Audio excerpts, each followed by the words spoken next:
The 74th session of the Senate in the second regular session of the 16th Congress is hereby called to order. Our colleague, Senator Aquilino Coco L. Pimentel III, will lead the chamber in prayer. Senator Pimentel. Lord, we raise to your merciful heart the souls of 72 workers who perished in that tragic fire at the Kentex manufacturing factory in Valenzuela City. We pray for truth and justice to prevail so that the bereaved families can find closure amidst overwhelming grief and a multitude of unanswered questions. Lord, bless and protect all Filipino workers, those who toil in foreign households that span the globe or aboard ships that cruise the high seas, and in offices, factories, farms, and various workplaces here at home. Keep them safe, for they do honest, diligent work and must be honored for it, regardless of their station in life. And Lord, we again pray for wisdom as we deliberate on vital legislative measures for the common good to help alleviate hunger and poverty, to promote social justice and eliminate corruption at all levels of government. Finally, we pray that we will always be worthy of our people's trust and respect in and out of these august halls. Amen. Amen. The choral from the Department of Justice, the DOJ choral, will lead the chamber in the singing of the Philippine National Anthem, after which they will render a song entitled Diwang Pilipino, the DOJ choir.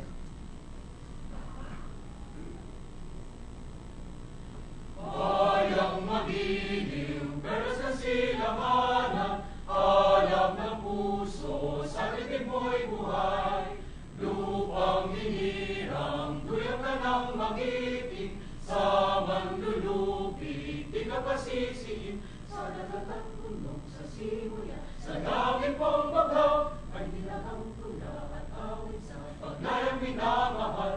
Ang kisap ng matawat mo'y tagumpay na nagdinigdig, ang bituing at araw na kailan pa may di magdidilim. Lupa ng araw ng buwan, ating pagsinta, huwag langit sa piling mo. Ang hikaya ng pag may mga api, ang mamatay ng dahil sa'yo.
Isusulong, banal na diwang Pilipino, sa bayang sinisinta, dugo at buhay ay aming alay, kung tapang at katapatang.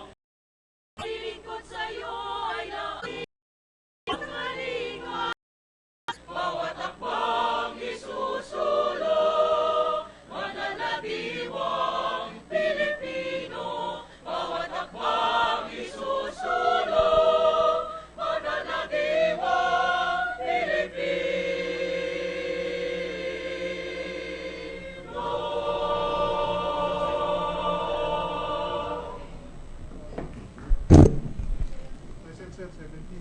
We thank the DOJ choir for that beautiful rendition of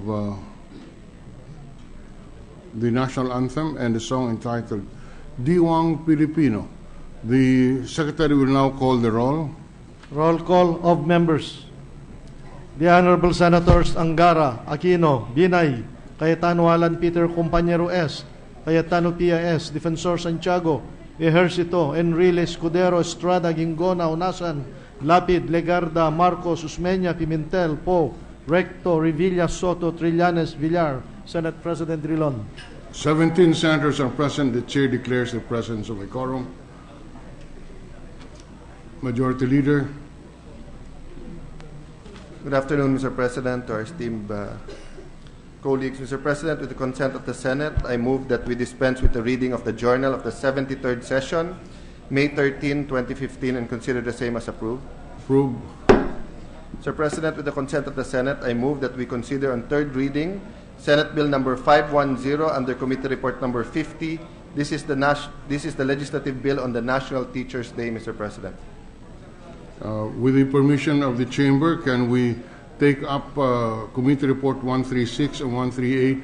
These are resolutions concurring in the ratification of treaties. We want to avail of the number of senators present for purposes. So I will withdraw that motion, Mr. President, and go back to it after we we consider the treaties. With the consent of the Senate, I move that we consider on third reading proposed Senate Resolution 1333 under Committee Report number 136. This is the ratification agreement Between the Republic of the Philippines and the Kingdom of Denmark. President, copies of the measure as approved on second reading had been distributed to the members of the Senate last May 14, 2015, thereby complying with the 3-day rule found under Section 26, second paragraph, Article 6 of the 1987 Constitution. We are thus ready to approve the measure on third reading. I ask for a roll call vote. The Secretary will conduct a roll call vote. Roll call vote. The Honorable Senators Angara, Aquino, Binay, at Cayetano Alan Peter Compañero S., Cayetano Pia S., Defensor Santiago, Ejercito, Enrile Escudero, Estrada, Gingona, Onasan, Lapid, Legarda, Marcos, Usmeña, Pimentel, Po, Recto, Revilla, Soto, Trillanes, Villar. Senate President Drilon. 17 affirmative votes, no negative votes, no abstention. PSR 1333 is hereby approved, and therefore the Senate hereby ratifies the agreement on social security between the Philippines and the Kingdom of Denmark. Thank you, Mr. President, to our dear colleagues. With the consent of the Senate, I move that we consider on third reading proposed Senate Resolution number 1335 under Committee Report number 138. This is the ratification of the agreement on social security between the Portuguese Republic and the Republic of the Philippines, Mr. President. Consideration of the measure is in order. May we request the Secretary to read only the title of the proposed Senate resolution without prejudice to inserting into the Senate Journal and Record the whole text thereof. With permission of the Senate, Mr. President. The Secretary is directed to do so. Yes, Resolution number 1335, resolution concurring in the ratification of the Agreement on Social Security between the Portuguese Republic and the Republic of the Philippines. Reading, I ask for a roll call vote. Secretary will conduct a roll call vote. Roll call vote. The Honorable Senator Sangha. Roll call vote. Conduct a roll call vote.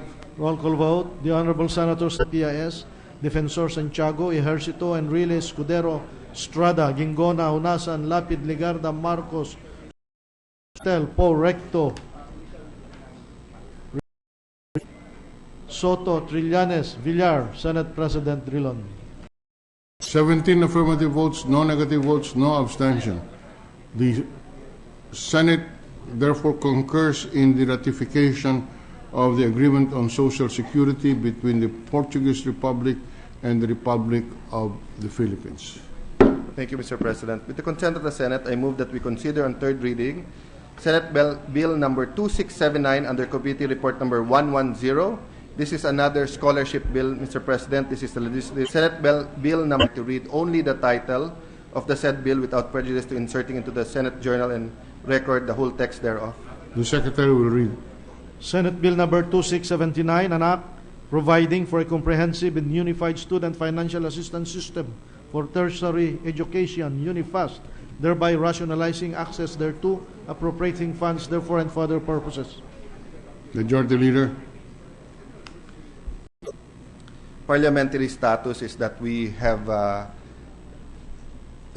exhausted the debate rule, and upon advice of the Senate President last the BICAM, the sponsor, Senator Pia, just approached me that she has no objections to Senate President Pro Temp Recto making amendments. So I move for reconsideration on approving the bill on second reading so that we may reopen the period for individual amendments. Any objection?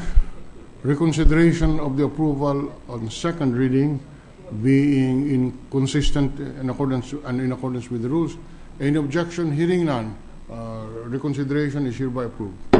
Sir President, may we open the period for individual amendments? Period for individual amendments is in order. Sir President, may we recognize the sponsor, Senator Pia Cayetano, and Senate President Pro Temp, Senator Recto.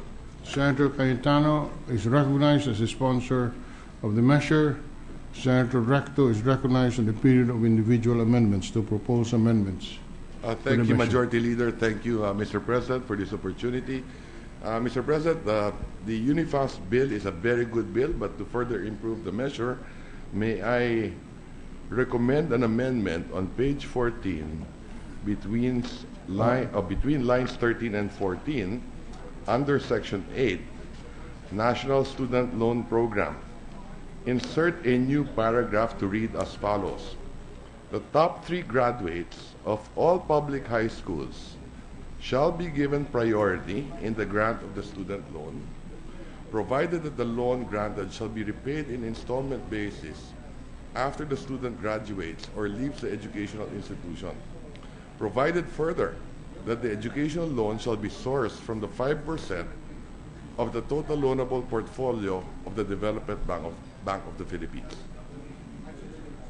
Before that, with the permission of the Chamber, 1 minute suspension. 7,000.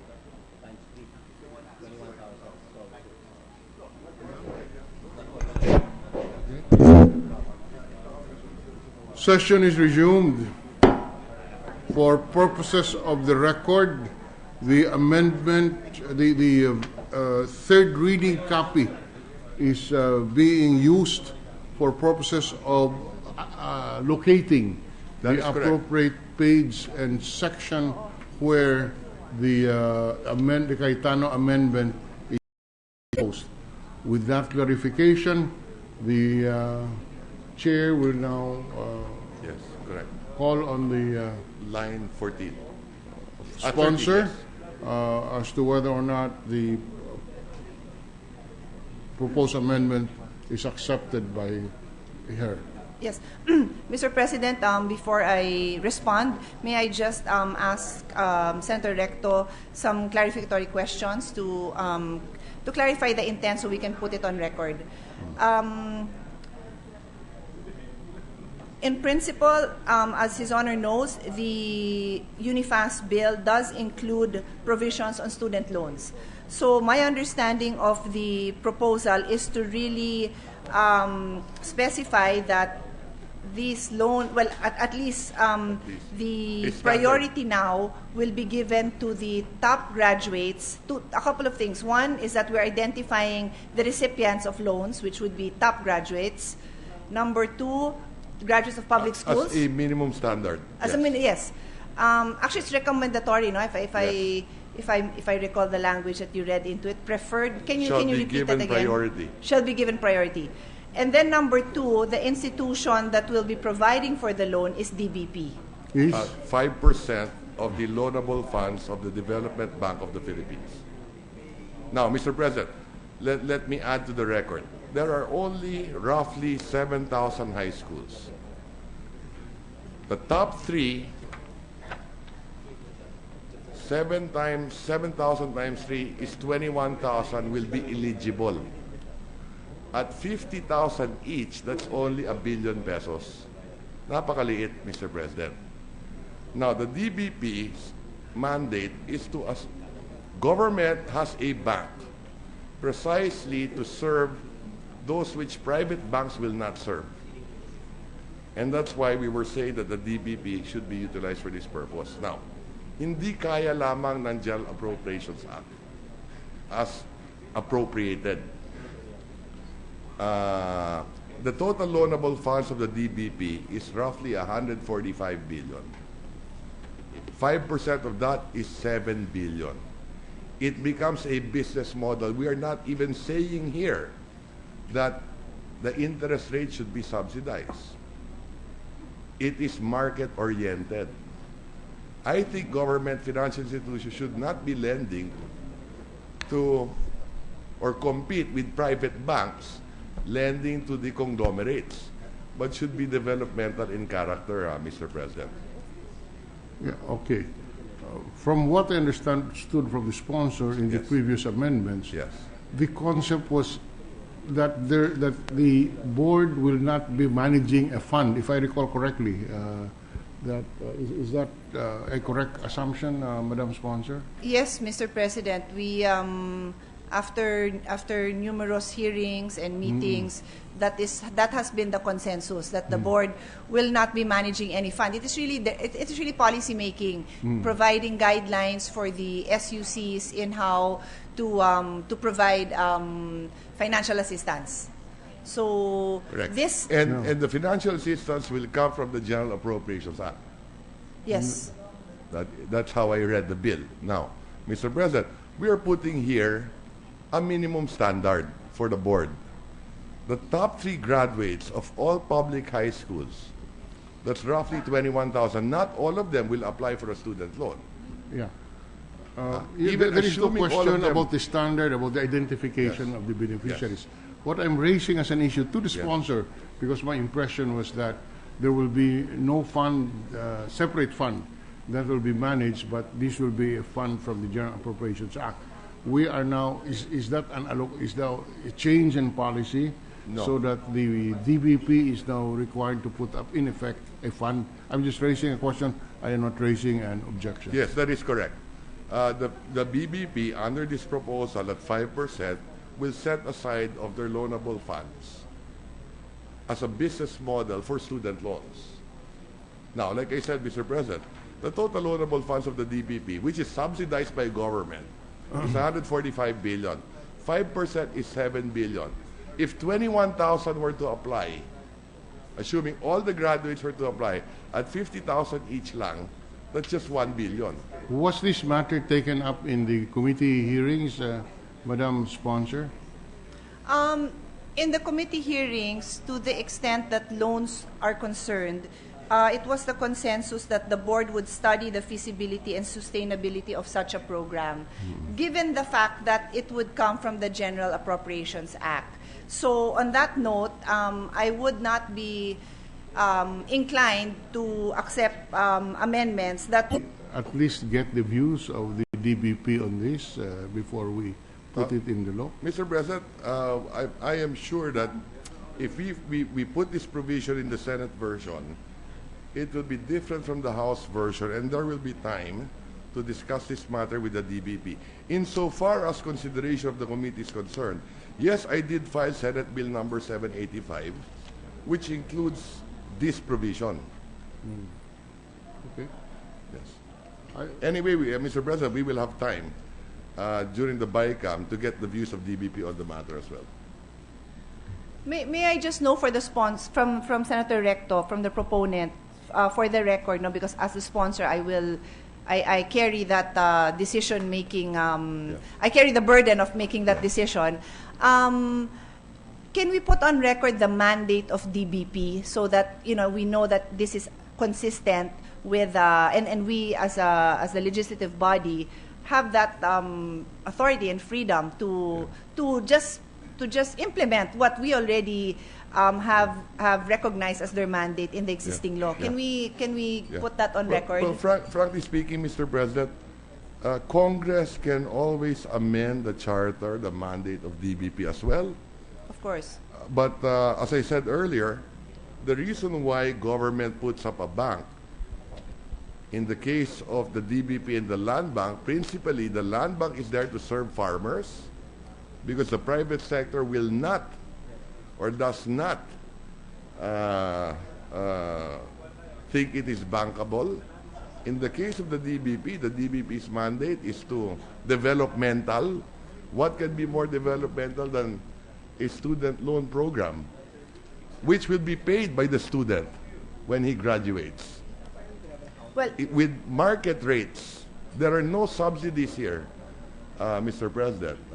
And to assist MSMEs and to assist local government units, so on and so forth.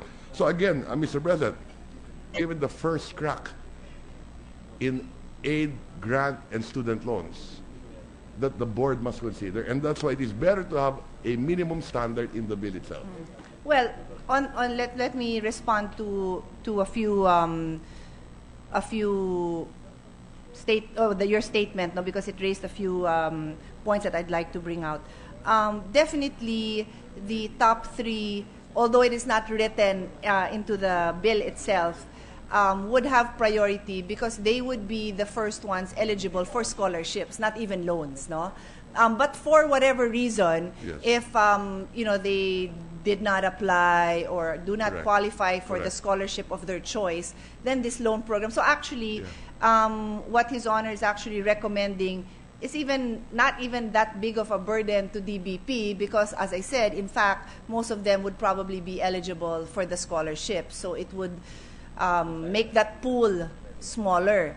The other thing that I wanted to react to was His Honor and I had a conversation earlier on this matter, and in fact, I was saying that although I am not prepared to make any amendments with respect to the board's power to grant loans, because of my need to consult with financial experts, no, on the viability of a loan program, which is actually written into the bill. The bill specifically says in Section 8, the board shall study the feasibility and sustainability of a national student loan program as part of the UniFast.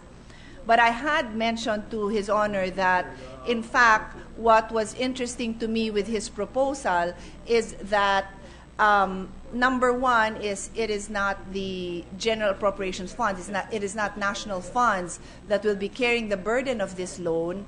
And number two, what other best investment would there be than for the students? Because if, in fact, it was a bad program, which it shouldn't be, because, again, the other point I wanted to raise is there any other better institution than a bank itself? Because they are the best group set up to make sure that their programs are sustainable. So the next question is there any other more bankable or better, safer investment? Because at the end of the day, if this was structured badly and the students did not pay, you still educated these students. They still will now carry this benefit of having a degree to their name and will be assets to the country. That In is the correct. worst case scenario, That that is they correct. become bad debtors. And eventually, they will be members of either the SSS, the GSIS, and there is a provision also in Section 8 that eventually they can pay their loans. Yes, I understand. May I ask for a minute suspension just to clarify something with the 1 proponent? minute suspension.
Ready to resume, Mr. President.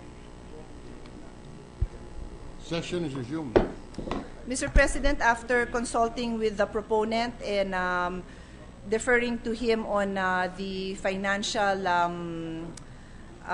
sustainability of this program, it is something actually that I would have wanted to consider early on, and I do support the idea that if there is anybody that will take on this challenge, because admittedly it is a challenge, we need to develop a model that is sustainable. I believe that the right entity would be DBP. Not an easy job, but it is a challenge which I believe we should take on, and the proper entity would be DPP. And so, on that note, Mr. President, I accept the proposal, the amendment.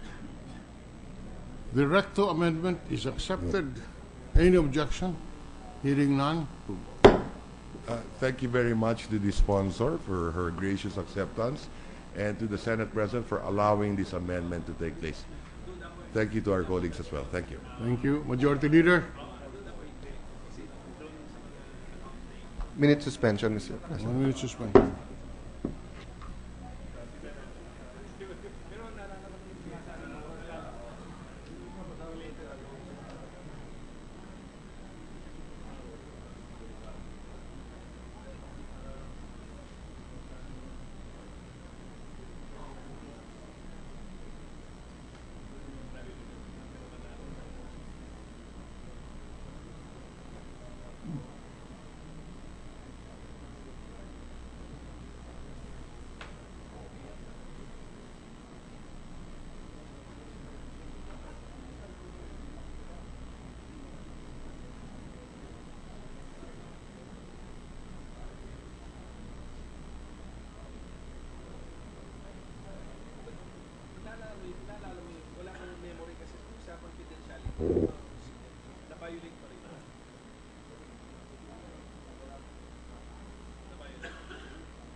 Ready to resume, Mr. President.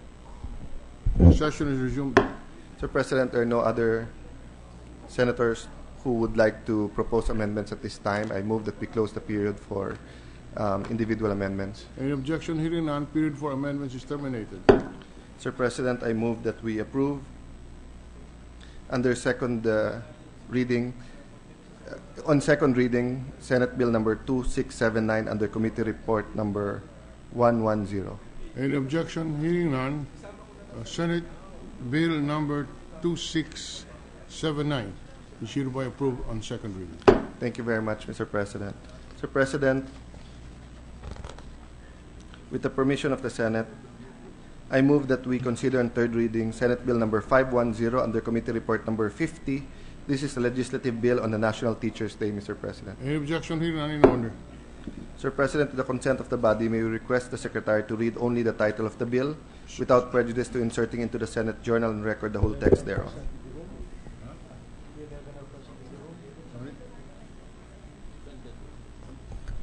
One minute suspension, please. Teachers' Day. Kulang na ba? Kulang na ba?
Ready to resume.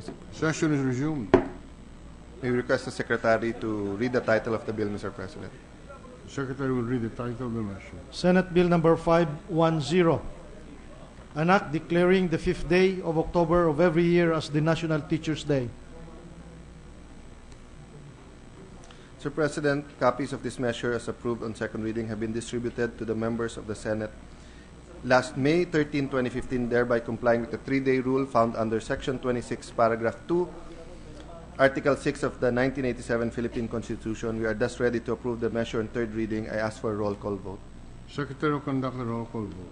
Roll call vote. The Honorable Senators Angara, Aquino, Binay, Cayetano Alan Peter Compañero S., Cayetano P.I.S., Defensor Santiago, Ejercito, Enrile, Escudero, Estrada, Gingona, Hunasan, Lapid, Legarda, Marcos, Usmeña, Pimentel, Poe, Recto, Revilla, Soto, Trillanes, Villar. Senate President Drilon. 13 affirmative votes, no negative votes, no abstentions. Senate Bill number 510 is hereby approved on third reading. Thank you, Mr. President. Mr. President, may we acknowledge the presence of and welcome to the Senate Vice Governor Karen Agapay of the province of Laguna. Vice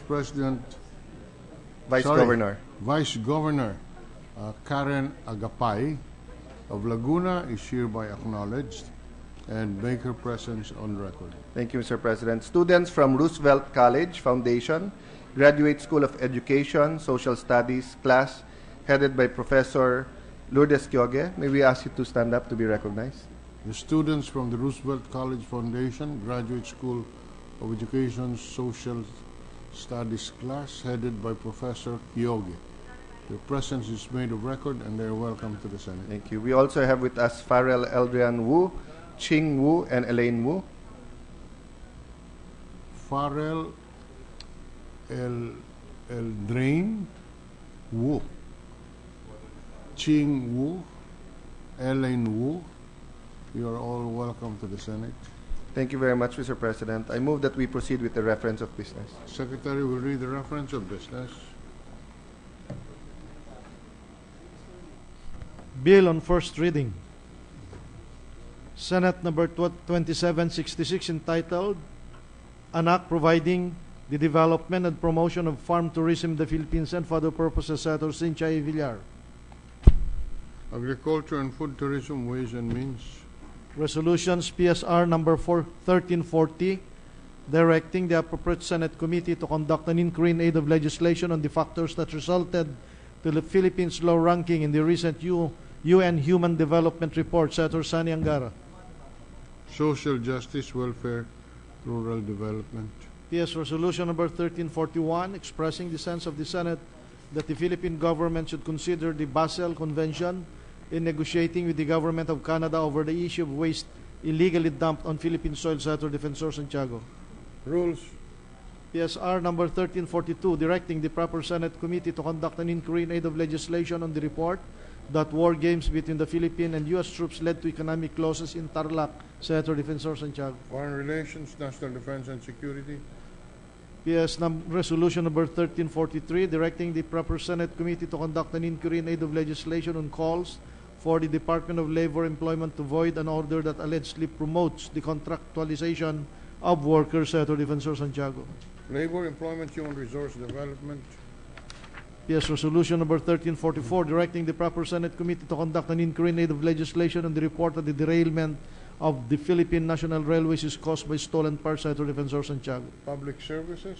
PSR number 1345, directing the proper Senate committee to conduct an inquiry in aid of legislation on the report that Metro Manila is not ready for a high-magnitude earthquake. Senator Defensor Santiago. National Defense and Security. PSR number 1346, directing the proper Senate committee to conduct an inquiry in aid of legislation on the reported practice of cool-it-up or extortion by police officers during arrest. Senator Defensor Santiago. Public Order, Dangerous Drugs. PSR number 1347, directing the proper Senate committee to conduct an inquiry in aid of legislation on the report that Philippine eagle habitats in Samar Island are in peril. Senator Defensor Santiago. Environment and Natural Resources. Communications, letter from Attorney Espanyol, dated 30 April 2015, submitting to the Senate the 2014 annual reports of the following: Smart Communications Inc., in compliance with RA 7294, Smart Broadband Inc. in compliance with RA 8337, Connectivity Unlimited Resource Enterprise Inc. in compliance with RA number 9130, and Prime World Digital System Inc. in compliance with RA number 8992.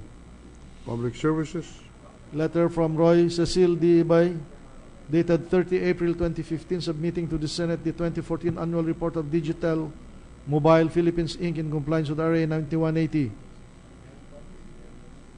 Public Services. Letters from the Bangko Sentral ng Pilipinas transmitting to the Senate copies of the following certified authenticated BSP issuances in compliance with RA 7653, Circular Letters 2015-24, 25, and 26, Circular number 876 dated 20 April 2015, Memorandum number M 2015-21 dated 22 April 2015. Banks, financial institutions, and carriages. Additional reference of business.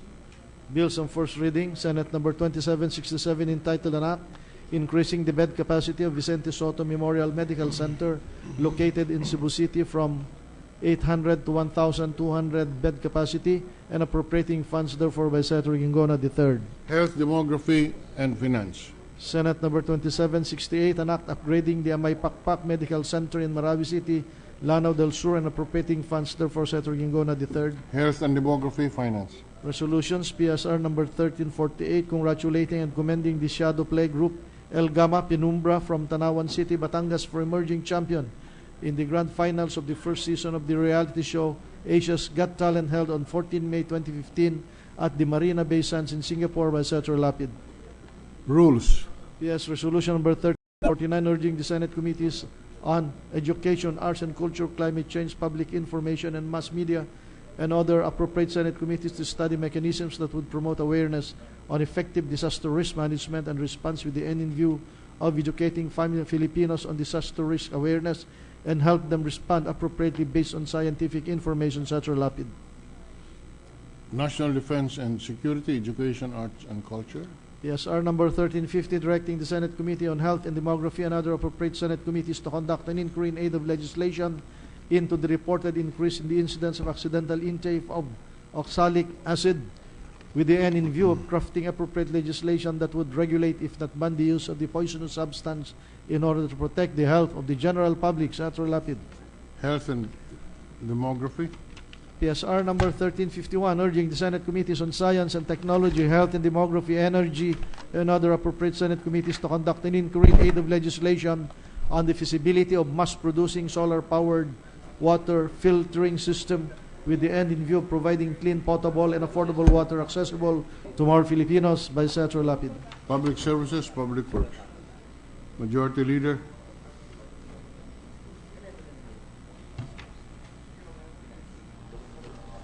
Mr. President, I move that we transfer House Bill number 4073 under Committee Report number 108 from the calendar for ordinary business to the calendar for special orders. Any objection? Hearing none. House Bill number 4073. For ordinary business to the calendar for special orders. Any objection? Hearing none. House Bill number 4. With the consent of the Senate, I move that we consider House Bill 4073 under Committee Report 108. In order. Sir President, with the permission of the body, I move that the Secretary read only the title of the said measure. Secretary will do so. House Bill number 4073, an act granting citizenship to Farrell Eldrian Wu. Mr. President, I move that we recognize Senator Pimentel to sponsor the said measure. Senator Pimentel is recognized. Thank you, Mr. President. As Chairman of the Committee on Justice and Human Rights, this representation humbly submits before this august chamber for consideration House Bill number 4073 under Committee Report number 108, entitled An Act Granting Philippine Citizenship to Farrell Eldrian Wu. Farrell Eldrian S. Wu, who this bill seeks to naturalize as a Filipino citizen, has admirably accomplished so much despite his very young age of 14. Master Wu, that's how I will refer to him, was born here in the Philippines on July 12, the year 2000, to Ching Y. Wu and Elaine S. Wu, both Chinese citizens. And all three of them are here, Mr. President, and we welcomed them to the Senate earlier. Master Wu is presently a grade 10 student at the Makati Gospel Church, New Life Christian Academy, where he has particularly excelled in the field of mathematics. Master Wu's proficiency in mathematics is remarkable and awe-inspiring to say the least. Thus far, he is the youngest medalist from the Philippines in the International Mathematical Olympiad and its Asia-Pacific counterpart. In 2012, he bested several other international participants and became the world champion in the first Brilliant Live Mathematics Challenge that was sponsored by the United States-based Brilliant organization. In another competition that was held in Australia that same year, Master Wu obtained a perfect score that eventually earned him the gold medal award. Master Wu's next challenge is to be able to represent and to win for the country the gold medal in the upcoming International Mathematical Olympiad at Chiang Mai in Thailand on July 4 to 6, 2015. Master Wu has figured prominently as well in various national math competitions and has earned several recognitions for his school. For example, he placed first in the NCR area stage at the 16th Philippine Math Olympiad held during the school year 2013 to 2014. He was silver medalist in the Asian Pacific Mathematics Olympiad held at the University of the Philippines last March 10, 2015. Because of his unparalleled achievement, Master Wu has been featured in local television programs that highlighted not only his skill, but also his advocacies for math and science, such as ABS-CBN's Rated K as a math whiz kid and Umagang Kay Ganda as a gifted child. He also appeared in GMA7's Pinoy Records Astig ni Kid segment. Despite his young age, Master Wu already possesses a deep sense of social responsibility by participating in specially organized tutorial programs for less privileged school children. It is no wonder, therefore, that just last year, Master Wu was named by the United States-based Business Insider as one of the 10 smartest kids in the world and the only student from the Philippines to ever make it onto that prestigious list. Interestingly, Master Wu is himself a talented musician. He has competed in the Yamaha National Piano Competition in 2009, 2010, and 2013, where he won the grand prize. Master Wu likewise plays the violin and is a member of a local orchestra named The Orchestra. As someone who we can all regard already as a national pride, I have no doubt that Master Wu has truly shown himself more than deserving of Filipino citizenship. Those who have had the privilege to know Master Wu uniformly signified support for this bill. The Mathematical Society of the Philippines, for instance, gave a strongly worded affirmation of endorsement and described Master Wu as a pride of the Philippines and a good representative of the Filipino youth. I share in this observation and firmly believe that Master Wu is an inspiration and model for our Filipino youth. Master Wu wants and desires to be a Filipino citizen. His parents have also given their consent to Master Wu's desire to acquire Philippine citizenship. So for these reasons, I humbly ask for the approval of this bill, Mr. President. Thank you very much.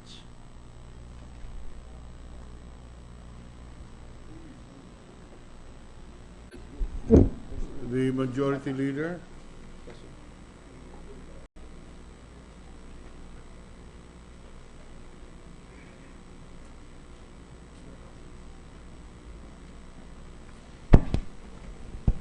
Mr. President, we thank Senator Pimentel, and I move to suspend consideration of House Bill number 4073 under Committee Report number 108.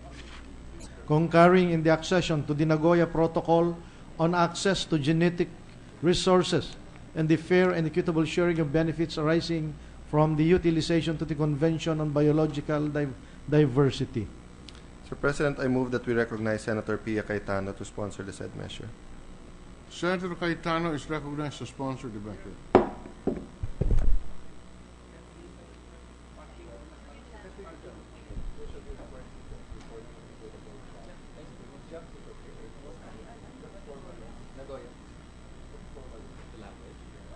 Session is suspended for 1 minute with the provision of the chamber.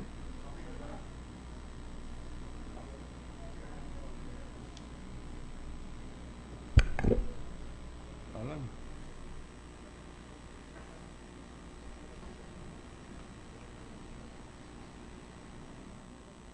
Can you remind me to follow?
Ready to resume. Session is resumed. Senator Pia Cayetano is recognized to sponsor proposed Senate Resolution 1331 under Committee Report 134. Senator Cayetano. Thank you. Mr. President, distinguished colleagues, I deliver this speech on behalf of Senator Miriam Defensor Santiago, the chair of our Committee on Foreign Affairs. I have the honor to sponsor the concurrence by the Senate with the accession to the Nagoya Protocol on access to genetic resources and the fair and equitable sharing of benefits arising from the utilization. The Senate Committee on Foreign Relations recommends concurrence within the year. Rationale. The Nagoya Protocol, NP, was adopted on 29 October 2010 in Nagoya, Japan. It is a protocol to the United Nations Convention on Biological Diversity, CBD, which has as one of three objectives the fair and equitable sharing of benefits arising out of the utilization of genetic resources, including by appropriate access to genetic resources and by appropriate transfer of relevant technologies, taking into account all rights over those resources and to technologies. NP spells out the international legal framework upon which the CBD's access and benefit sharing objectives could be realized. The CBD defines genetic resources as genetic material of actual or potential value. Genetic material, on the other hand, is defined as any material of plant, animal, microbial, or other origin containing functional utility units of heredity. Some examples of genetic materials in the Philippines with actual or potential value are mollusks, such as cone snails, and medicinal plants such as the banaba flowering tree, the agoho plant, the pili tree, and the ipil-ipil plant. NP provides a predictable and transparent regime that describes the modalities for and research and subsequently commercialization activities. Such activities are considered beneficial to the world. For example, research on the venom of cone snails found in the Philippines and the Caribbean has resulted in 2004 in the U.S. FDA approval of a pain reliever for individuals who have low tolerance for morphine. NP provides legal certainty over access to genetic materials such as cone snails and their venom for research, health, and food security purposes. Apart from access rules, NP also provides for benefit sharing obligations from parties such as researchers and companies developing products. These benefit sharing obligations include ensuring that scientists in genetic resource provider countries are able to collaborate with researchers in user countries, that technologies for the development of genetic materials are provided by user countries to provider countries, that royalties from the commercialization of research outcomes are shared by provider and user countries, that provider countries are given preferential access or preferential rates on medicines developed from genetic materials, and that intellectual property rights on research and methods used in the development of genetic materials are shared between user and provider countries.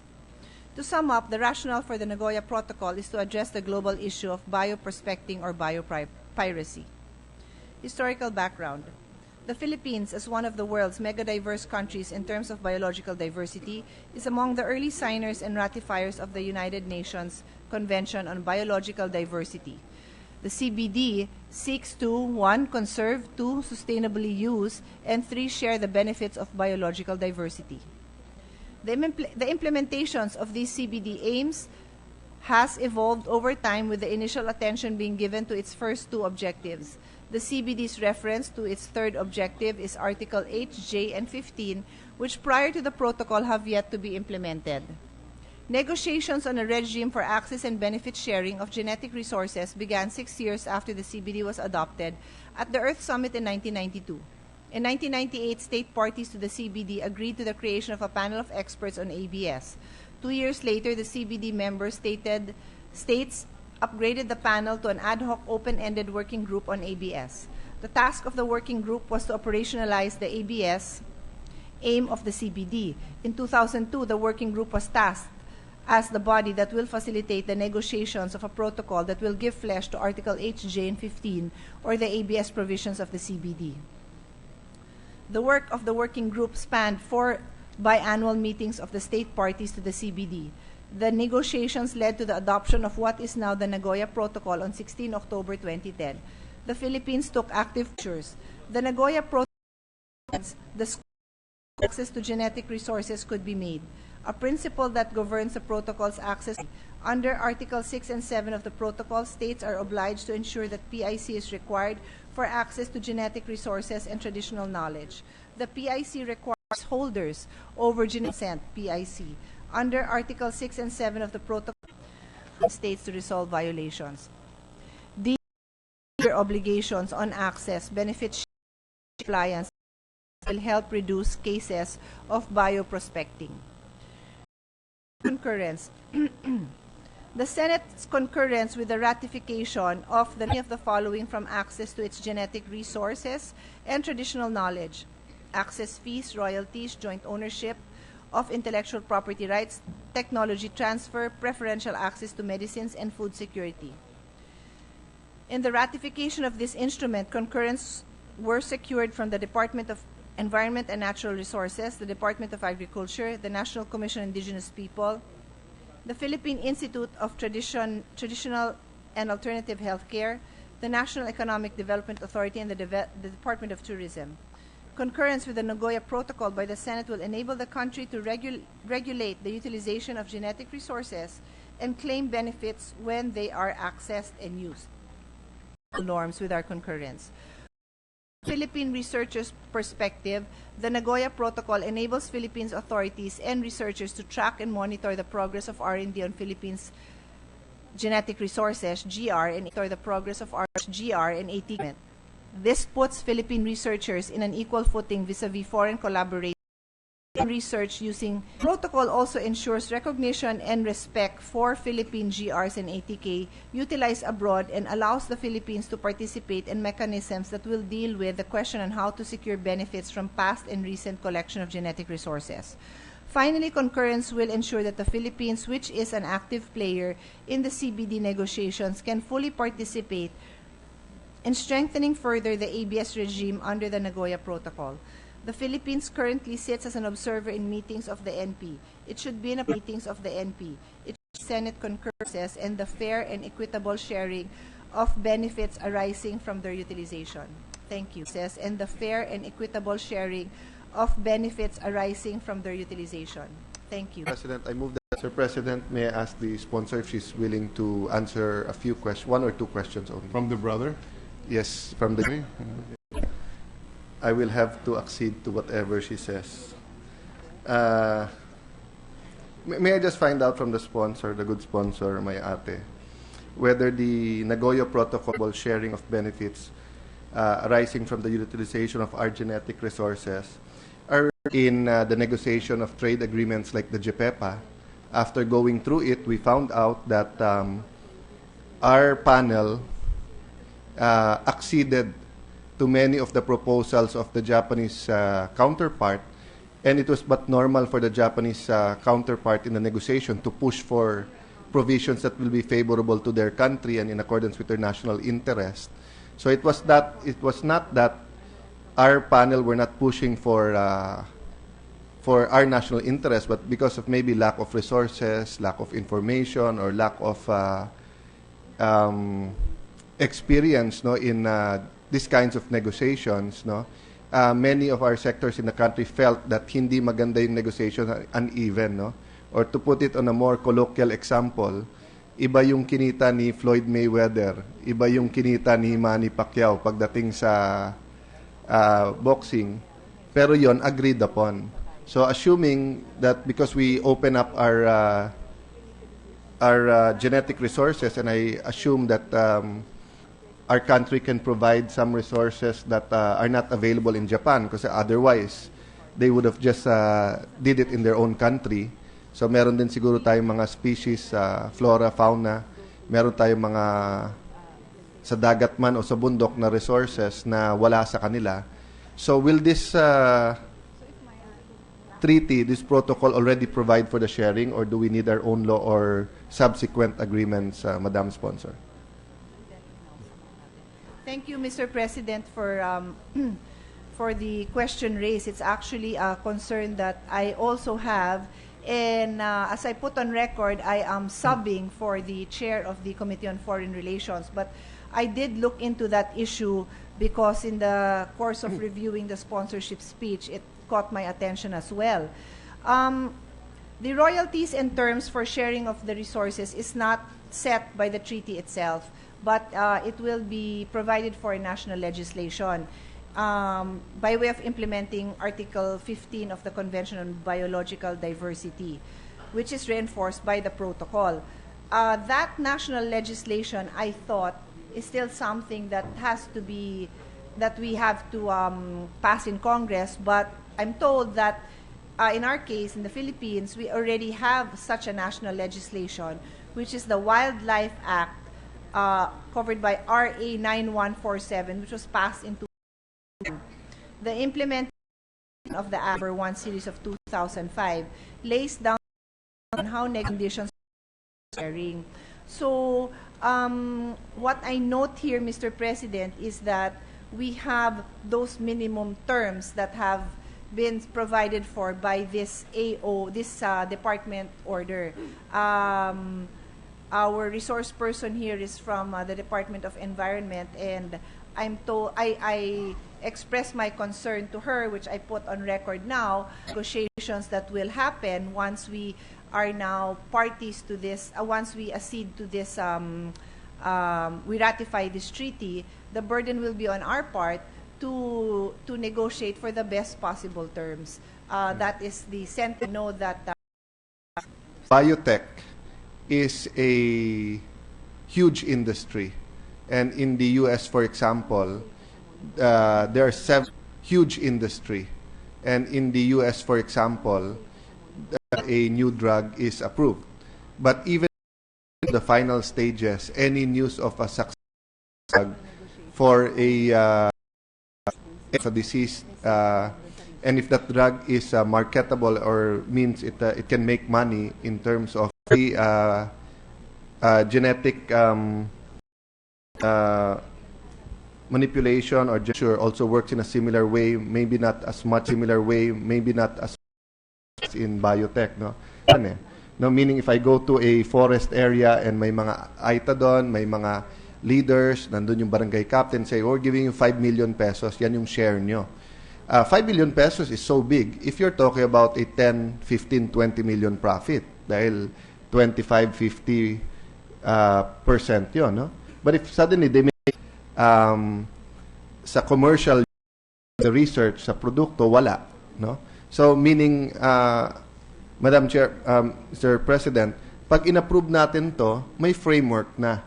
So, and since we have a local law, the Wildlife Act, people can come in and already start this, but how do we make sure na protected ang interest ng ating mga kababayan, ang local interest natin, especially since, you know, there's a saying, beggars can't be choosers. So, if the area is very poor, any amount of money or substantial part of money will be very, very welcome, no? So, will the DNR have a team or will be, I mean, what's going, is there an assurance from cures or that cures HIV, etc., and it's going to make hundreds of billions, then malaman natin, nagbigay lang ng 5 million dun sa lugar na yon, no? Who are we going to blame? Dahil hindi na protektahan yung interest ng lugar na yon. Is it going to be published? So does the DNR have a ready protocol or they're going to work on it pa lang? Yeah. So if I ask today the DNR, give me the protocol of protecting the area, do we already have one or are they going to work on it after we pass this? They are working on it and they will continue to work on it. I was asking similar questions, Mr. President, and well, to respond to who is in charge, it's DNR, DFA, and NCIP. And I'm told that this would be negotiated on a per area basis.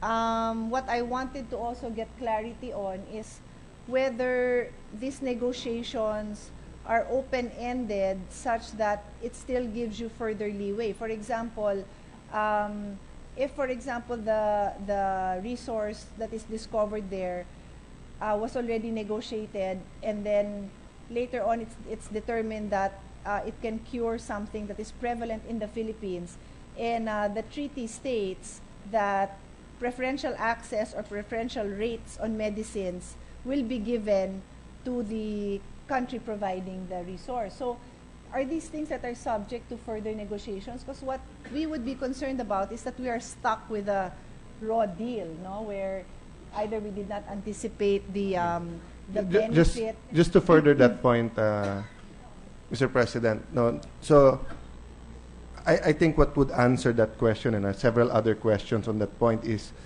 are the minimum terms specified under the Wildlife Act updated? No, meaning when act, no?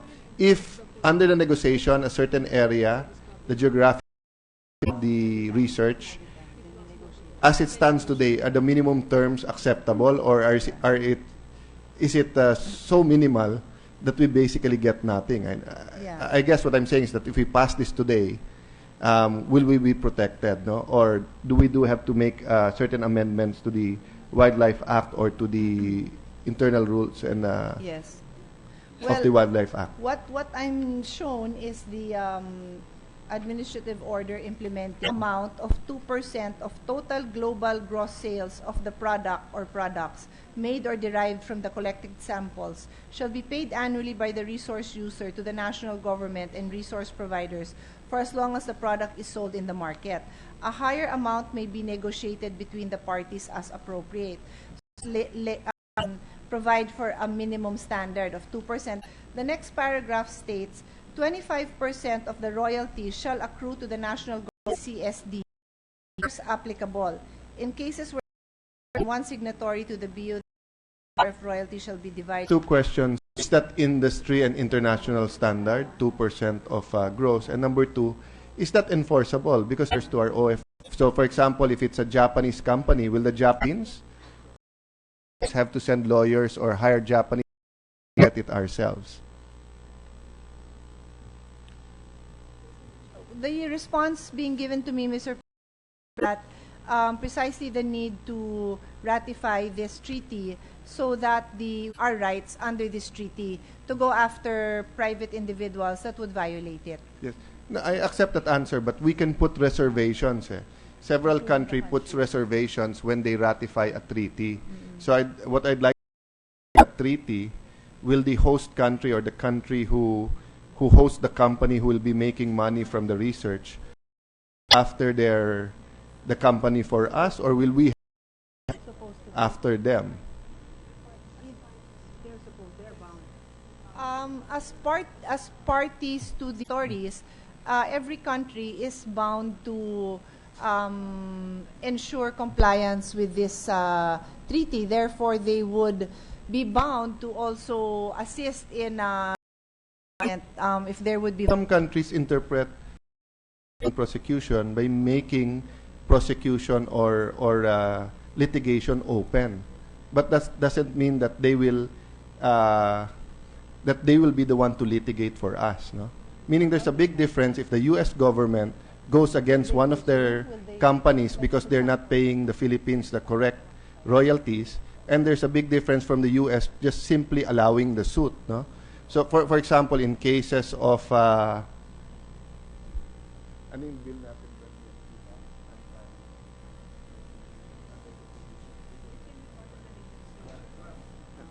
for example, in the cases of antitrust cases, no, it's the U.S. government themselves that go against the countries who they think have engaged in trade practices, diba, that are violative of their antitrust laws. It's not merely permitting anyone to file a case, no. Okay. So in this case, if it's an American company that is paying for the research, and then they find a new wonder drug, they make the money, but we don't have access to how much they made, how much is the gross, and then we find out that they're not paying the locality, who will sue the company? The Philippine government or the U.S. government? Or the treaty is silent?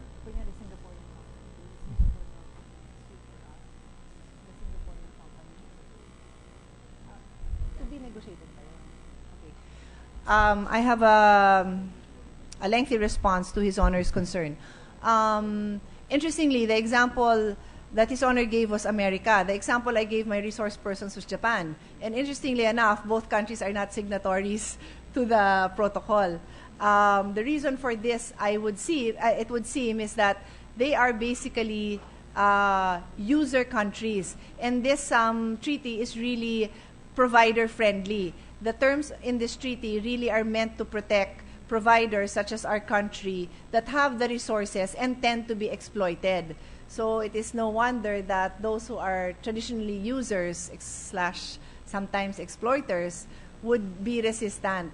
That's one thing. The other thing I wanted to clarify, to respond to, is it will be part of future negotiations for us to require other signatories to provide whatever kind of assistance we need. So His Honor's question is a good, should be used by our resource persons in their future negotiations to make this really practical, to make it beneficial to us, because our ability to enforce our rights in another country is obviously limited, no, by legal and geographical boundaries. So they will take that into consideration in their future negotiations. Mr. President, just allow me to correct myself. In this specific case, Article 34 said no reservations may be made on this protocol. No? So although there's a general rule that reservations may be made on international this one. treaties, this treaty states that no reservation shall be made. But if you look at Article 18 and Article 30, Article 18 pushes the parties. It says, in implementation of Article 6, Paragraph 3, G, I, and Article 7, each party shall encourage providers and users of genetic resources and traditional knowledge associated with genetic resources to include provisions in mutually agreed terms to cover, where appropriate, dispute resolution. So meaning it will be the parties, no? And again, our concern, no? For example, if it was a poorer municipality, a poorer barangay, no? Of course, the providers, the users will say, dito tayo sa US mag-litigate, o dito tayo sa Japan, or dito tayo sa Switzerland.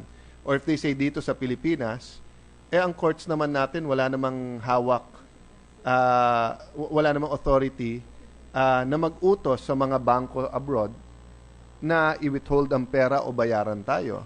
And if you look at Article 30, Procedure and Mechanism to Promote Compliance with this Protocol, this is what it says.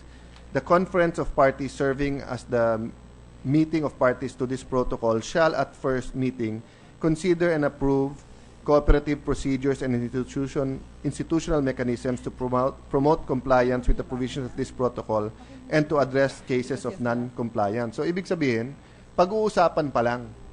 So, after natin mag-approve, pag-uusapan pa nila. So, siguro, the only assurance we can ask for here is, will the DNR or the guardians approve any of these contracts or agreements between providers and users pending the procedures, the compliance, in order to safeguard the interests of the area. Meaning, for example, contracts of OFWs. The contracts of OFWs are submitted to government agencies. At ang kopya binibigay sa embassy natin pagdating ng OFW doon. So, even if pumayag yung OFW, kung walang minimum wage, kung walang labor standards, di ba? Ang gobyerno mismo magsasabing, sorry sa OFW, hindi ka namin pwede ipadala dyan, hindi pwedeng kontrata. So, what if some countries who are more, or some companies who are aggressive and will just take advantage of their financial superiority and the need for countries like ours for money, offer such a small amount and then do not provide for a conflict resolution provision that is doable. Because, 2% of gross, let's say that's okay, but enforcing it is a different matter. No? So will we have an assurance? What will be the assurance more than the word of the representatives of the DNR? No? Will they issue a implementing rules or guidelines that no contract of any area shall be valid until reviewed by X or Y, etc. I just want to make sure that after our country being exploited the last 100, 200 years by those who are richer or those who are more organized, or countries who colonized us, this might be the resource of the next century. The genetic resources might be the resource, because remember, many countries have diminished severely their forest lands, have diminished there are certain species that are not anymore in their in this planet, in their continent, in their country. So this might be a resource that will be very valuable in the future, no? But if I was a multinational company, tatadtarin ko na ng agreement yan na pabor sa akin, na konti lang makukuha natin, di ba? You'll take advantage. It won't be an illegal transaction. It might be an immoral one, but it won't be illegal because this treaty and our Wildlife Act allows it. No?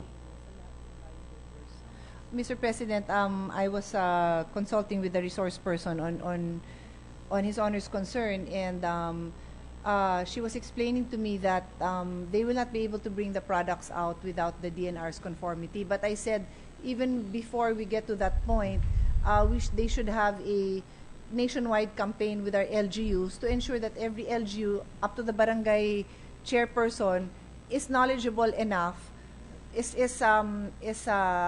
given that information that they must deal with DNR to also protect their rights. Because if they don't have that, some of them may just be like, oh, we have these foreign guests, researchers, professors, they want to get some samples. They may not know as early as that point that this is something that they should be protecting at that point. You know, in fact, her statement might be true today but not true tomorrow. As for example, no, let's say the use of computers and technology for eye examinations. Before, the doctors, the specialists, have to come into the country. Now there's a machine. You just look into the machine, and it will send the data abroad. So we're now we cannot guarantee that tomorrow or maybe even today, all the samples of these plants, animals, etc., have to be physically taken out of the country. They can set up field laboratories and send the results abroad. Remember, this is just the research phase. It's not yet the production phase, and there may be different countries where they can get the actual plant or the actual substance that they need. But in terms of research, they're doing it now with us. But anyway, I'll leave it at that, Mr. President. Thank you, Senator Cayetano. But I'd still like the DNR to send the committee or us something more reassuring, maybe a framework or your draft EO or draft department order to make sure lang na you will be a big brother or big sister to any geographical area, and that something like no contract will be valid between them unless approved by this agency. I think the government agencies dealing with OFWs have a similar setup, Mr. President. Yes, we will also work with them on it, because I would like to be assured in future negotiations that we get the best possible deal. Thank you. Thank you, Madam Sponsor. Thank you, Mr. President. Mr. President, I move that we suspend consideration of resolution number 1331 under committee report number 134. So suspended. Thank you, Mr. President. Mr. President, I move that we calendar for ordinary business to the calendar for special orders. In order. With the consent of the Senate, I move that we consider proposed Senate Resolution 1332 under committee report number 135. Any objection? Hearing none. In order. With permission of the body, Mr. President, I move that the Secretary read only the title of the said measure. Secretary will do so. PS number 1332. Resolution concurring in the ratification of the agreement between the government of the Republic of the Philippines and the Partnerships in Environmental Management for the Seas of East Asia, PEMC, establishing the PEMC Resource Facility Center. Mr. President, Majority Leader. I move that we recognize Senator Pia Cayetano to sponsor the said measure. Thank you. Mr. President, I delivered this sponsorship speech for Senator Miriam Defensor Santiago, the chair of our Committee on Foreign Relations. Mr. President, distinguished colleagues, I have the honor to sponsor the concurrence by the Senate with the ratification of the agreement between the Government of the Republic of the Philippines and the Partnership in Environment Management for the Seas of East Asia, otherwise known as PEMC, establishing the PEMC Resource Center. The Senate Committee on Foreign Relations recommends the concurrence within the year. Rationale. For more than 20 years, the Philippines has hosted the Partnerships in Environment Management for the Seas of East Asia.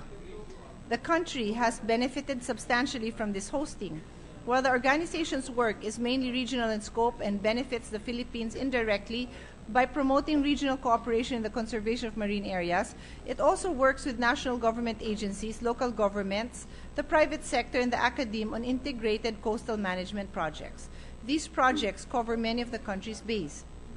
PEMC helped the Philippines meet its International Maritime Organization obligations and promoted environmental management and safety systems in Philippine ports.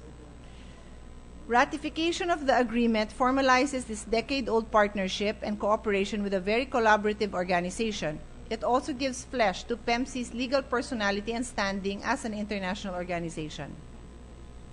Historical background. In 1993, the Global Environmental Facility provided funds to a joint United Nations Development Program /IMO project to address marine pollution in East Asia. The task then was to promote an integrated coastal management approach to managing coastal pollution. This project involved Batangas Bay.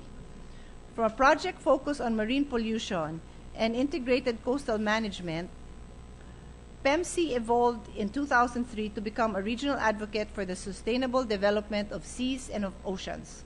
The 2003 Sustainable Development Strategy for Seas of East Asia, SDS-CEC, was formulated in this regard. The SDSC as a strategy is implemented through 5-year national implementation plans. In 2006, PEMC's country partners agreed to designate the organization as the regional coordinating body to implement the SDSC. PEMC was empowered with a structure and began to resemble an international organization.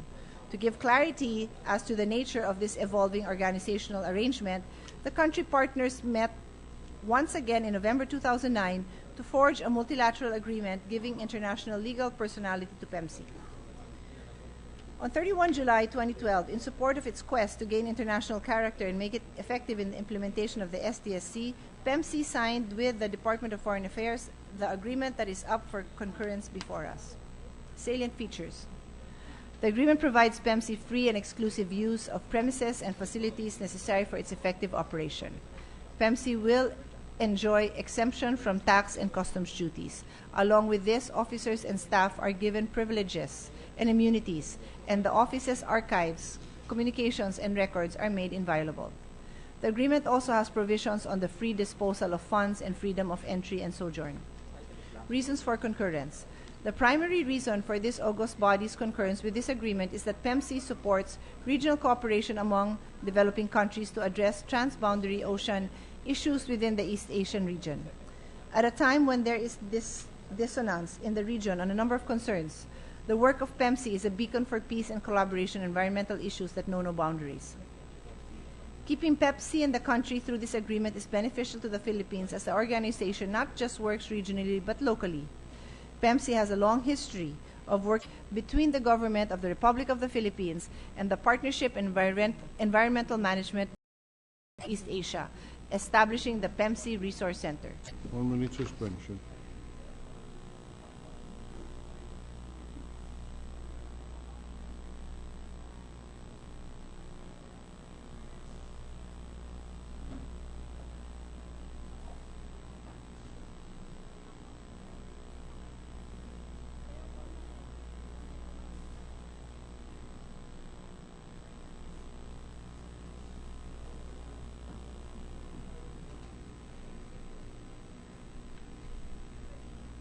Ready to resume, Mr. President. Session is resumed. Mr. President, to give our colleague at least a day to formulate their questions, if any, I move that we suspend consideration of proposed Senate Resolution 1332 under Committee Report number 135. So suspended. Thank you, Mr. President. We will take up the two treaties again tomorrow. Mr. President, with the consent of the Senate, I move that we resume consideration of Senate Bill 2481 under Committee Report number 118. This is a legislative bill on the Northern Mindanao Medical Center. In order.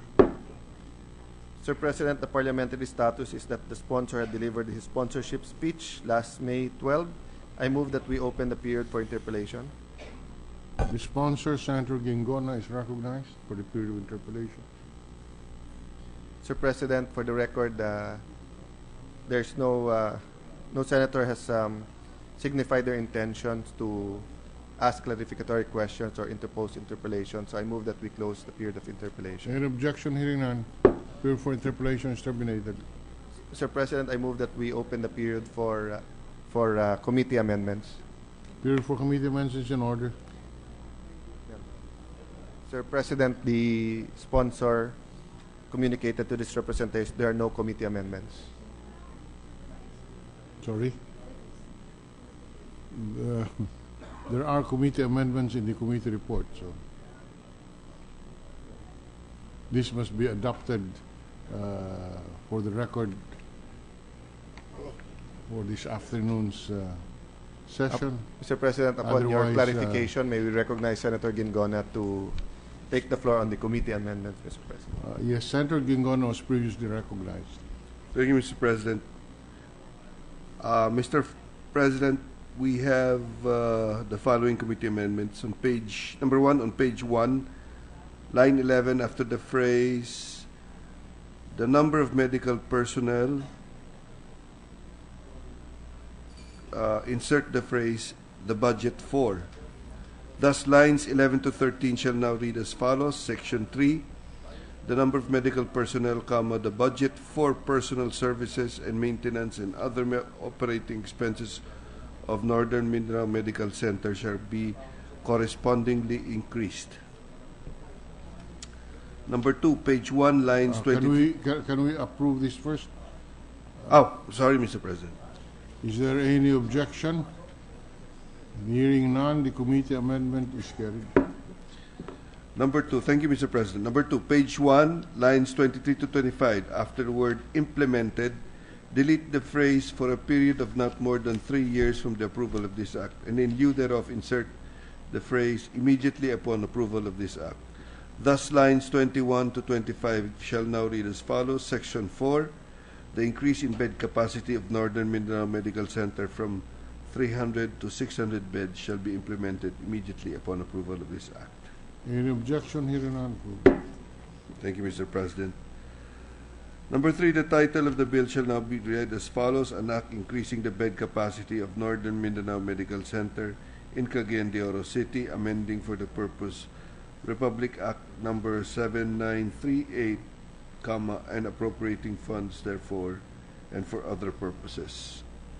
Is there a word "and" after No, 7938? No, 7938, comma, appropriating funds therefore and for other purposes, Mr. President. Yeah, just to clarify, because the chair heard the conjunction. And in any case, any objection to the amendment to the title of the bill, and there being none? There are no more committee amendments, Mr. President. Mr. President, if there are no other committee amendments, I move that we close the period for committee amendments. So closed. Mr. President, I move that we open the period for individual amendments. Period for individual amendments in order. Mr. President, for the record, upon checking with the Secretariat, there is no reservation or no senator who reserved the right to propose individual amendments. So I move that we close the period for individual amendments. Period for individual amendments is terminated. Mr. President, I move that we approve on second reading Senate Bill number 2481 under Committee Report 118. Any objection? Hearing none, Senate Bill 2481 is approved at second reading. Thank you, Mr. President. I move that we suspend consideration of Senate Bill 2481 under Committee Report number 118. So suspended. Mr. President, with the consent of the Senate, I move that we resume consideration of Senate Bill 2655 under Committee Report number 119. This is the legislative bill on the Davao Regional Medical Center, Mr. President. Consideration of the measure is in order. Mr. President, the parliamentary status of this bill is that the sponsor has delivered a sponsorship speech last May 12. I thus move that we open the period of interpellation. Period for interpellation is in order. Mr. President, may we recognize Senator Gingona as Senator the sponsor. Gingona is recognized. Mr. President, there are no senators who have indicated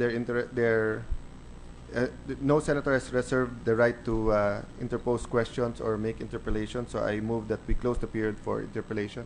Period for interpellation is terminated. Sir President, I move that we open the period for committee amendments. Period for committee amendments is in order. Sir President, to answer the questions of our colleagues, now this is the Davao Regional Medical Center. Sir President, may we ask the sponsor if he has committee amendments? Yes, Mr.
Hmm?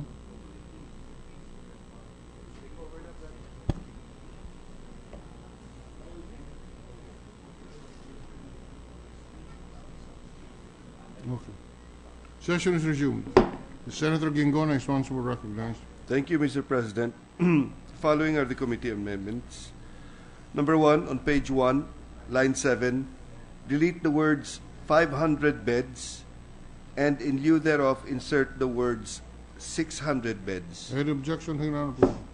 Thank you, Mr. President. Number 2, on page 1, lines 24 to 27, after the word to, T-O, delete the entire phrase 500 beds shall be implemented for a period of not more than 4 years from the approval of this act. And in lieu thereof, insert the phrase 600 beds shall be immediately implemented upon the approval of this act. Thus, lines 23 to 27 shall now read as follows. Section 4, the increase in bed capacity of the Davao Regional Hospital from 200 to 600 beds shall be immediately implemented upon the approval of this act. Any objection? Hearing none, approved. No more committee amendments, Mr. President. Thank you.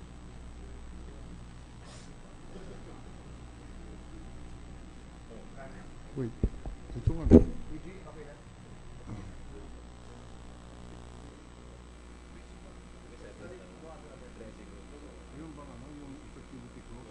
Sir President, there being no other committee amendment, I move that we close the period for committee amendments.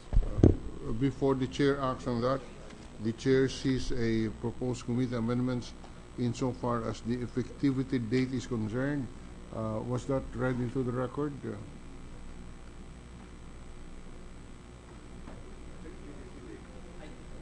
Or is this being, this is not being introduced anymore? Mr. President, the second amendment says that it shall be immediately implemented upon the approval of this act.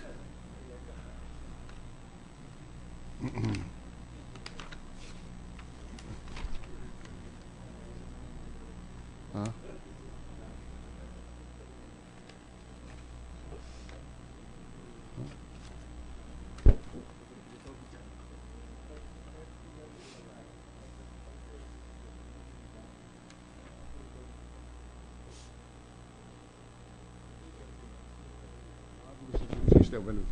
All right, the chair is clarified. Yes. Thank you, Mr. President. Go back to the previous question of the majority leader. Yes, Mr. President, I move that we close the period for committee amendments. So terminated. Sir President, there's no senator who indicated his or her desire to propose individual amendments. I move that we close the period for individual amendments. Period for committee amendments terminated. Sir President, I move that we approve on second reading Senate Bill number 2655 under Committee Report number 119. Any objection? Hearing none. Senate Bill 2655 is hereby approved on second reading.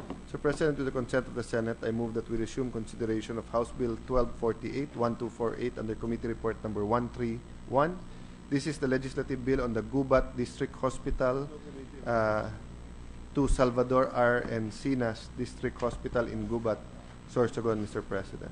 Any objection? Hearing none. In order. Sir President, the parliamentary status is that the sponsor has delivered his sponsorship speech last May 12. I thus move that we open the period of interpellations. Period for interpellation is in order. Mr. President, I move that we recognize Senator Gingona. Senator Gingona is recognized. Sir President, there's no senator who has signified his or her intention to ask clarificatory questions or interpose any interpellation. I move that we close the period for interpellation. So closed. Sir President, I move that we open the period for committee amendments. In order.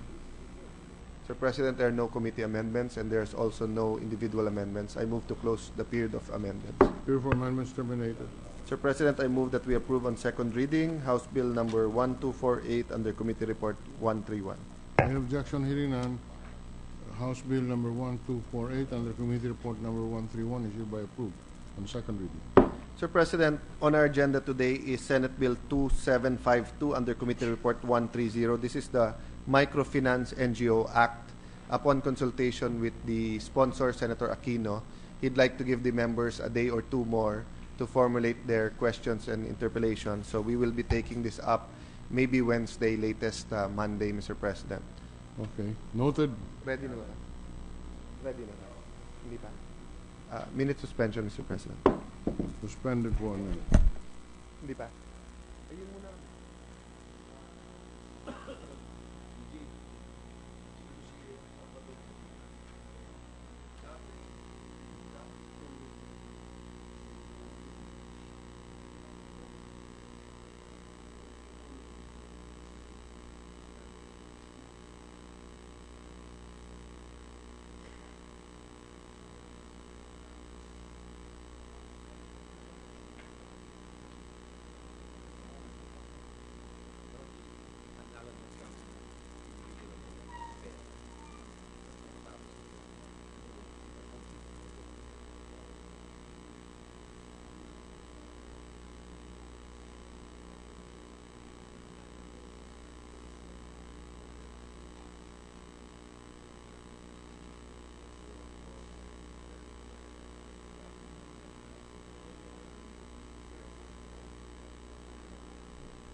Ready to resume, Mr. President.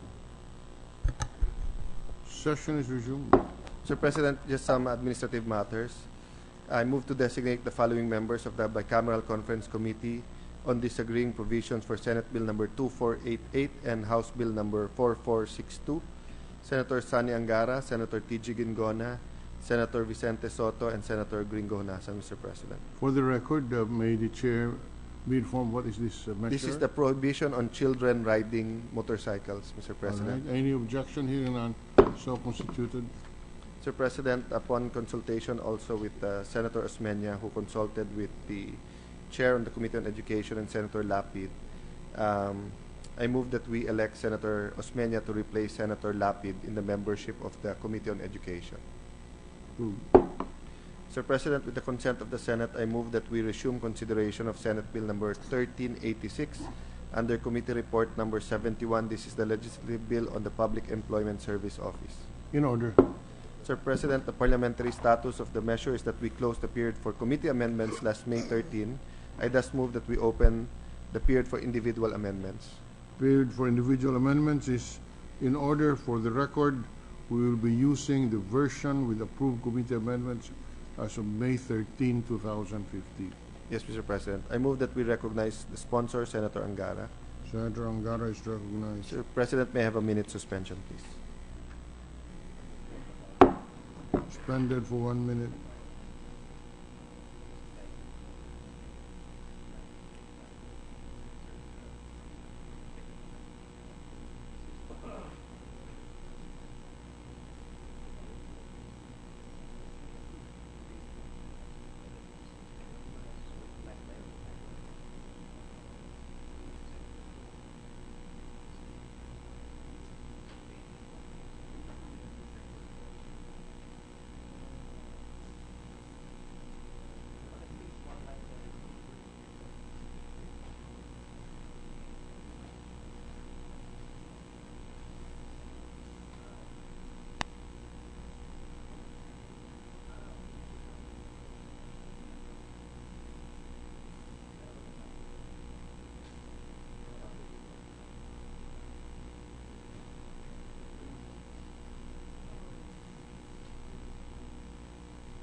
Ready to resume, Mr. President. Session is resumed. Mr. President, on page 1, line 17G,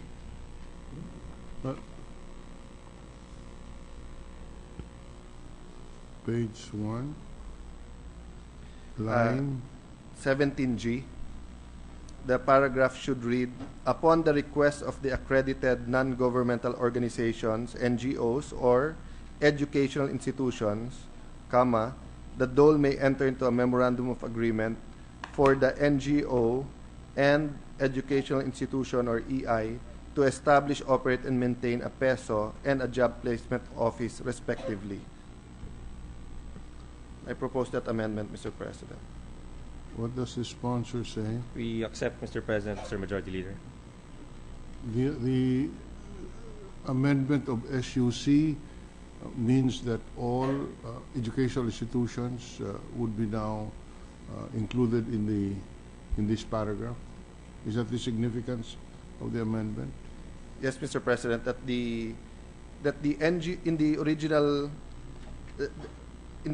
PESO bill, Mr. President, SUCs and NGOs could provide pesos. And then in the mandatory bill, they took it out. They now put it back in, but instead of SUCs, educational institutions, so that private institutions who also have connections or networks with private enterprise can have pesos, Mr. President. No. Or job placement Without offices. this paragraph, are SUCs and NGOs or educational institutions prohibited from entering into MOAs? Without this paragraph, Mr. President, it would seem that we took that out from the original PESO law. Because the original PESO law had that SUCs and NGOs can have pesos. So if we take it out, Mr. President, and read it section by section, it would read as if the DOLE cannot accredit SUCs and peso. It might be interpreted as a amendment or deletion of that by implication, or amendment by implication, Mr. President. Any objection? Hearing none. Mr.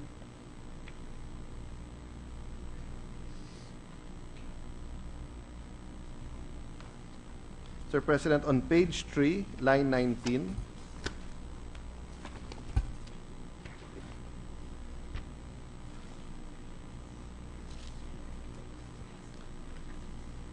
insert the which information shall be shared in a timely manner to all relevant stakeholders. What does the sponsor say? We accept, Mr. President, Mr. Majority Leader. Any objection? Hearing none. Thank you. Just as a short explanation, Mr. President, we're doing this in the city of Taguig. We're telling the establishments, tell us how many jobs you have now and in the next 5 years. And based on that, we supply it both to the PESO and the state to universities so that they can prepare the career guidance. No? Well, that's But very which- ideal, although we are aware that it is extremely difficult to predict the needs of the industry for the Yes. next 5 years. Yes. But there's nothing wrong with placing it there. Yes, Mr. President. Except, Mr. President, for example, the call center industry, they do have projections. So, but many of the SUCs and of the colleges are still recommending courses of industries that do not demand high demand of jobs. So we have an assurance just from the DOLE that they'll work with the LGUs to try to fine-tune, Mr. President. But these are all estimates. I agree with you, Mr. President. All right. Lastly, Mr. President, since because of the amendments, we also have to change the title. So first, at line 2 of the title, to change the title of the bill to read as, may I just read how the title should read out now, Mr. President? An act defining the role of the Department of Labor and Employment, DOLE, and the local government units, LGUs, and accredited non-governmental organizations in the establishment and operation of public employment service office, PESO, and the operation of job offices in educational institutions, amending for the purpose Section 3, 5, 6, 7, and 9 of Republic Act Number 8759, otherwise known as the Public Employment Service Act of 1999. What does the sponsor say? We accept, Mr. President, Mr. Majority Leader. That's Any- all, Mr. President. Any objection? Hearing none. Approved. Mr. President, there is no other senator who has indicated his or her intention to propose individual amendments. I move that we close the period for individual amendment. Any objection? Mr. President, I move that we approve on second reading Senate Bill number 1386 under Committee Report 71. Approved. Mr. President, I move that we adjourn the session until 3 o'clock in the afternoon, Tuesday, May 19, 2015. Session is adjourned until Tuesday, May 19, 3 o'clock in the afternoon.